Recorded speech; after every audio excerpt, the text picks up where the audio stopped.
Hello and welcome to Nomadic Diaries. This is Doreen Cumberford, and wherever you are, good morning, good afternoon, or good evening as you are listening. Thank you for bringing your listening to this little mini podcast. This is part of the National Podcasting Posting Month, and I am going to be reading briefly from our next guest, whose episode is releasing shortly. And her name is Megan Norton, and she wrote the book called Belonging Beyond Borders. How do you set healthy boundaries? We're talking about moving from place to place as either a digital or a global nomad or just traveling. And how do you set boundaries full stop? Megan writes in her book, "Let's chat about boundaries for and in the pursuit to belong. Boundaries are good. They ultimately provide structure, stability, and safety. Research has shown that boundaries create a sense of security and can therefore lead to more creativity and freedom within them. Boundaries begin with you. They're a form of self-care, self-compassion, and self-respect. Belonging to yourself, establishing personal boundaries, both involve looking at what works for you relationally, physically, mentally, emotionally, and spiritually. Boundaries are all about creating a sense of safety and security that in turn helps you ascertain what you need in order to feel open and safe. Healthy boundaries setting involves rest, recovery, and resilience. It involves setting safety precautions, giving yourself the gift of being present in the moment, of grounding yourself in what you see, hear, smell, and feel. It requires you to step out of autopilot living and forces you to stay with your thoughts and feelings long enough to process them. It takes mindfulness of emotions, judgments, and physical sensations to build your awareness in your decision-making, your purpose-making, and your meaning-making. When looking at additional boundaries to set, it's important to consider social threats with regard to physical and psychological safety. In a 2016 conference speech for the Society of Intercultural Education, Training and Research, Shannon Murphy of Brain Skills at Work identified 5 social threats based on the SCARF model by David Rock. She asked a question after each session to encourage participants to reflect on safety. Safety. Is it safe to show up and be me? Can you see me? Control. The brain likes a certain amount of autonomy. Do I have autonomy in this situation or this relationship? Certainty. What is the predictability or risk involved? Do other people recognize the value that I bring? What about my contributions? Fairness. Are there inequalities?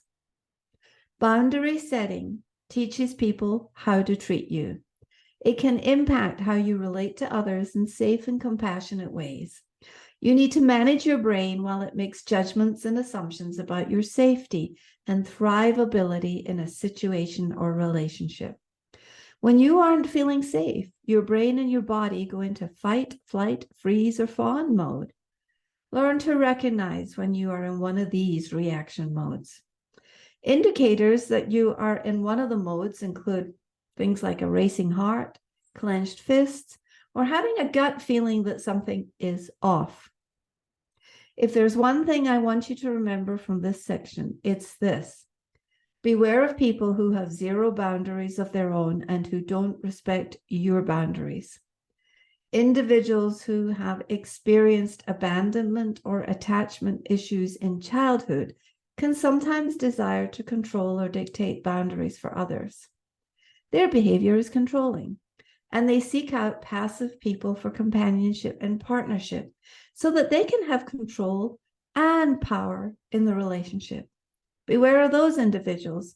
When you set personal boundaries, relational, physical, mental, emotional, and spiritual, others may fail to understand them or may push against them. When this happens, stand firm. In order to think through some of your own boundary limits, consider reflecting on these questions. Relational boundaries. How often do you say no to invitations or requests, and how do you say it? Are you aware of whether you're an introvert or an extrovert? What relationships empower, encourage, and equip you? And what relationships deplete you of energy? How do you set boundaries with others to protect your time? Physical boundaries. How many hours of sleep do you need to feel like a productive and contributing member of the human race? What kind of exercise do you like, and how often do you exercise? What foods give you energy? How much do you drink? Should be drinking more water every day? How and when do you relax and rest? Mental boundaries. When do you give yourself breaks? Mind breaks. How do you check your thoughts to determine if they're good and helpful and true? With whom do you share your thoughts and dreams? And how do you reckon with thoughts that are evil or untrue? How much media do you consume each day? And how does that impact your thoughts? Emotional boundaries. How do you name your emotions? How do emotions show up in your body? Where do you feel them in your body? Do you have a safe person with whom you can unload all your feelings? How do you process your feelings? When was the last time you cried? And what are some of the cozy places you can find rest and solitude? Spiritual boundaries include: what are some affirmations, meditations, and prayers that you integrate into your routines? What are some verses, prayers, poetry, or faith-based materials that nurture your soul? And what music encourages you to take a walk with your higher power? When is your rest day, your Sabbath, and how do you observe it? And where have you seen your version or your interpretation of God today?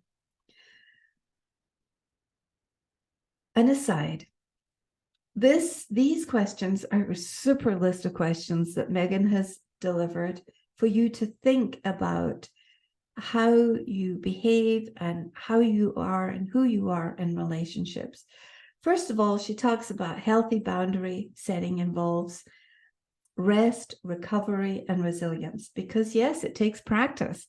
And after we practice something new, it's important to drill it. I'm a big pickleball player, and in pickleball, playing is one thing and drilling is another, because when we drill something, it gets into our brain and into our body, and the physical act of installing something in our DNA requires repetition, it requires a physical action, and it requires a very high level of intention. So in this piece, Megan is writing about, so who are you going to be when you show up in this new place? And how are you going to be a great citizen or a great contributor to this place? And this involves looking at all of these things, your relationships, your physical well-being, your mental and emotional boundaries, and your spiritual. What is it that nurtures you or nurtures your soul? And that is so different for each of us. That this is your unique recipe to arriving, to belonging, to building boundaries that are healthy and function for you in the destination you're in. And I believe that we can talk another day about how our environments affect our belonging and our boundaries. Just for today, this is Doreen with Nomadic Diaries in NaPodPoMo. We trust that you have enjoyed this little piece from Megan Norton, and that perhaps you will consider listening, subscribing, following, and sharing. Anything you can do to grow our little baby podcast is so much appreciated. Thank you from the bottom of our hearts. This is Doreen signing off for today. Sayonara, Mar Salama, and bye-bye.